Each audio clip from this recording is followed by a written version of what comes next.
It's Tuesday, March 12th. Welcome to Market Foolery. I'm Mac Greer, and joining me in studio, we have Motley Fool analysts Andy Cross and Ron Gross. Gentlemen, welcome. How are we doing? Hey, guys. Hey, Mac. I'm doing great. How are you? I'm good. I'm feeling good. I'm feeling better than Dick's Sporting Goods. Getting right to it. There you go. I am right down to business. Segues are for kids. And we're also going to talk about the internet celebrating a big birthday. But guys, let's begin with the world of high fashion. You know, we're all fashionable guys, relatively speaking. Okay, maybe not. But let's talk personalized apparel. Let's talk Stitch Fix. Shares up more than 25% at the time of our taping on stronger than expected earnings and some upbeat guidance. Now, guys, Stitch Fix now has almost 3 million active clients. That's up 18% year over year. Andy and Ron, what do you think? Well, it was a good quarter. Clients, as you mentioned, active clients grew 18%. Revenues grew 25%. We talked about this at the YouTube Live last week, and I said anything above 24%, I think, would be pretty well received by the investors in the street. And clearly today, it was. Profits they came in at 12 cents per share. That was more than 7 cents last quarter, and far above estimates. And their guidance for the quarter, Mac, was pretty good. So overall, a pretty nice quarter for Stitch Fix. We have to remember last quarter, they reported growth that wasn't quite as well received, and the stock really got hit. So this is a lot of kind of rebounding off of those lows. The stock has climbed back from those lows, but this was a continuation of that. The talk and the conversation with Katrina Lake, who owns more than 13% of the company. She's the co-founder of the business. A lot of the conversation was that the year is looking pretty good and that growth for the year is somewhere, and the revenue growth somewhere in that 25-26% range, which is an acceleration off the last couple quarters. So growth picture really pretty healthy, Mac. The cost side is what I was watching because the sales and general administration costs really exploded during the quarter, and that kept profits about flat. But really, investors are really much more focused on the revenue growth. Ron, now this stock is heavily shorted, meaning that there are a lot of shares that essentially we're betting against the stock, right? Correct. So when we look at a run up like this, how much of this do we think is because the business is really improving, and how much of this is people covering those short positions? People who are like, wow, probably shouldn't have bet against the stock. Well, if you see things improving and you're short and you're betting against the stock, then you want to cover, right? You want to stop betting against the stock. And a influx of buying happens as a result of that. That's commonly known as a short squeeze. And you don't want to be on the other end of that, being held short the stock when the stock is skyrocketing up 25%. Now, it depends on a case-by-case basis how much a stock's increase is caused by a short squeeze. It's almost a guess. We won't know until we see how many shares are how many shares held short decrease. But I would guess in a case like this, 75% plus of the increase in the stock is a result of short sellers covering their shorts. So for reference sake, the number of stocks, the shares sold short compared to the company's float, so that's basically the shares that are available for trading, was 30%. So that's a very high number, which tells us that there were a lot of shares bet against, a lot of investors betting against Stitch Fix running up to this quarter.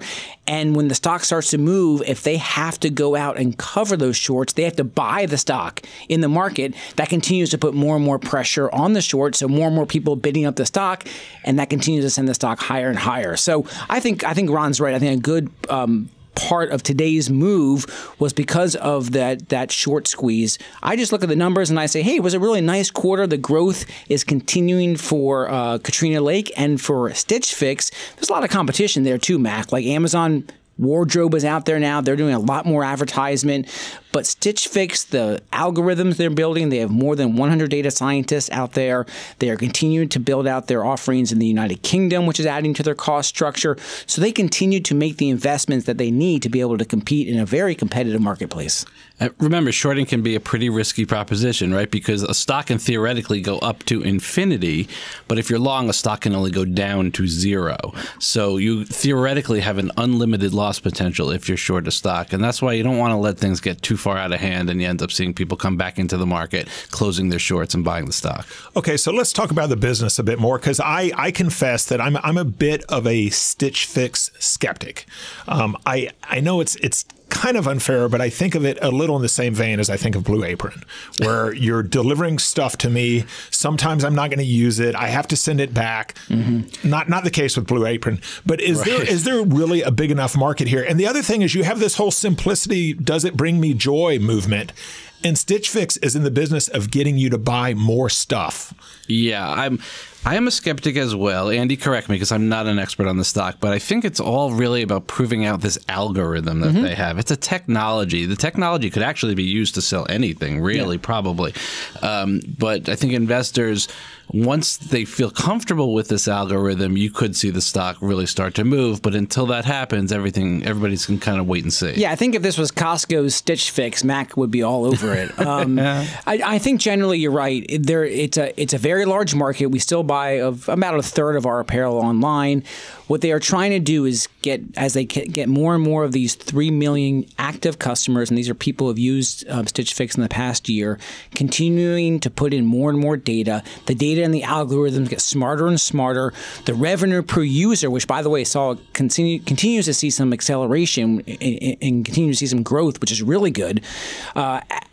As you use Stitch Fix more and more, you spend more and more with them. So yes, Mac, it is a little bit of like get us to spend more. I mean, that's what retail does, basically. That's their job, is they're trying to get us to spend more and more. You think Amazon's not sitting there out there trying to get us to spend more and more? Of course they are.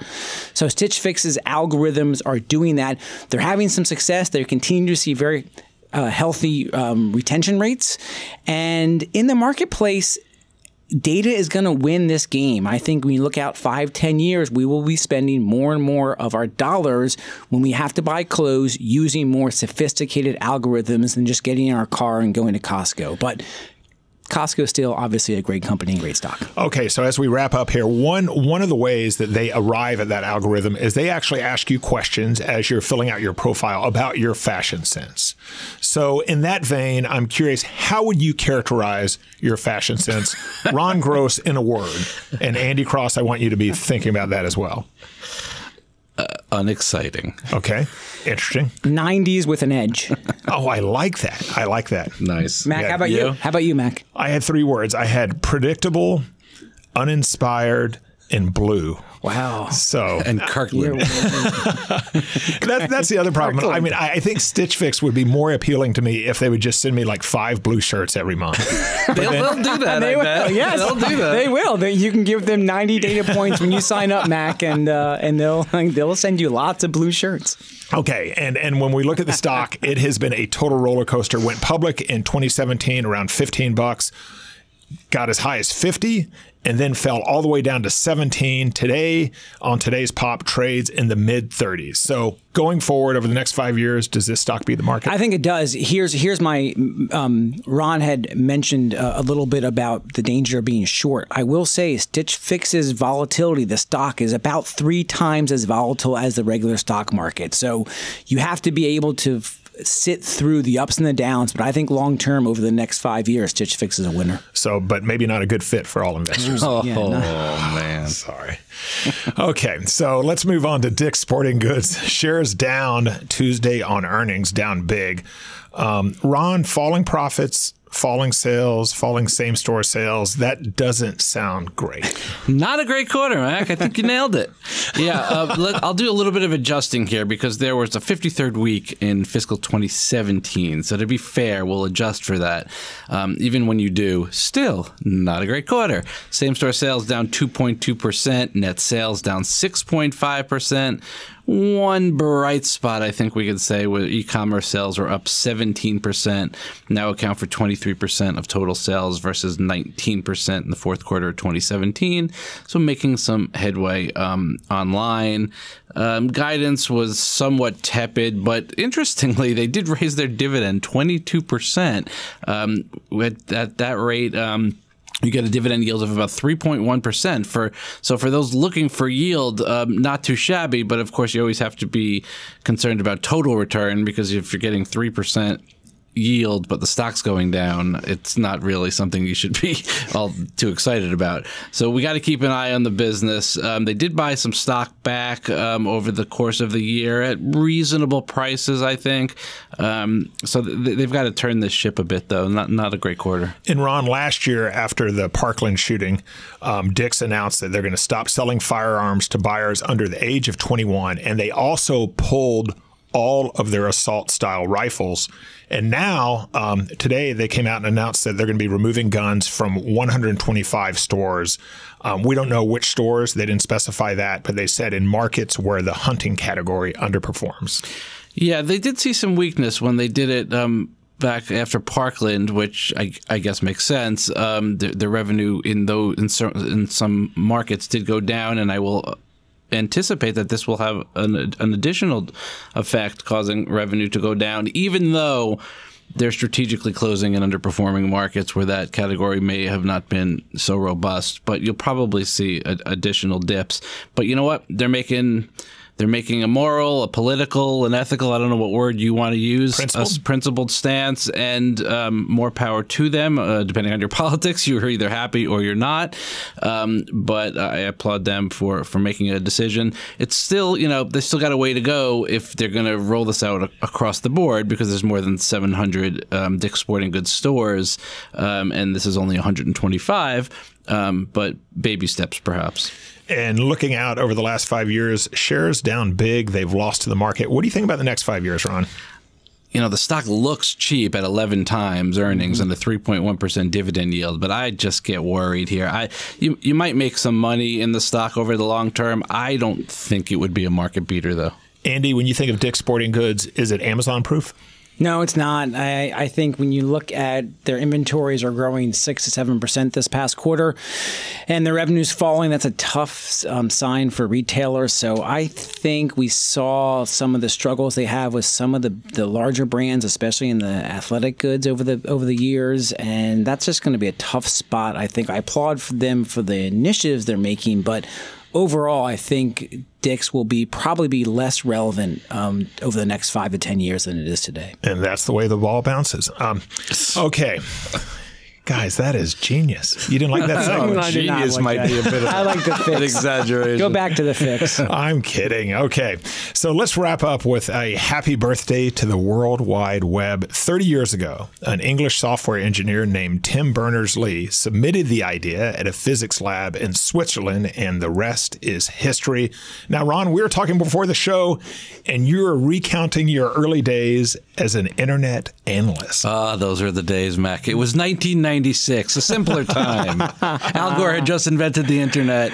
No, it was 1996. I was an internet analyst, I want to say, for less than a year, during a time where there weren't many internet stocks out there. It was a combination of telecom equipment and the technology behind the internet and internet stocks. I remember I followed America Online and Netscape and Lycos and Excite and Lycos Yahoo. with the dog. It was a really interesting time for this new thing called the internet, and none of us knew much about it, but it was pretty exciting stuff. It basically brought me here. I was an analyst at an investment firm in Pennsylvania in '95 when I think Netscape and Yahoo both went public, and was studying media and food and beverage companies. And I was like, wow, this internet thing is kind of interesting. And then I knew Tom and David were had started the Motley Fool, and we're on AOL and pushing over to the World Wide Web, which was this exciting and unknown area with like chat rooms and all this self-publishing adventures by consumers, and just seemed like an exciting place for investors to be. And I think I first met David and Tom in 1997. I was producing a TV show in Washington, D.C., and they were on. It was Halloween. And I remember David talking about this company that sold books online called Amazon. And I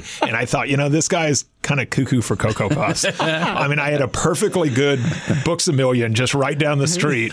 I mean, really? On like online books? I don't think that's going to work. The one in DuPont Circle? Yes. Oh, yeah. geez, Turns out Amazon's panned out pretty well. Not too bad. We are old. Do you have a favorite? We were talking a little before the show. Do you have a favorite early website? Something you're a little nostalgic for? I mean, mine will always be Keyword Fool and AOL at first, and then heading over Keyword Fool and Fool.com. I remember us creating our first website our first online website, not AOL. This is when AOL was really the dominant player online, and then as the World Wide Web started to grow, and just thinking about the way we designed that web page, the late night sessions surrounded by, a couple 6-packs of beer, and then just what that looked like compared to today was just a lot of fun to think back. But those were certainly exciting days with what was happening on the investing landscape, because just a quick reminder, back then individual investors were basically treated like the bottom of the barrel, and the Motley Fool was really trying to advocate for them in so many ways. So this was a great chance for us to spread our message. MySpace, baby. MySpace. I miss it.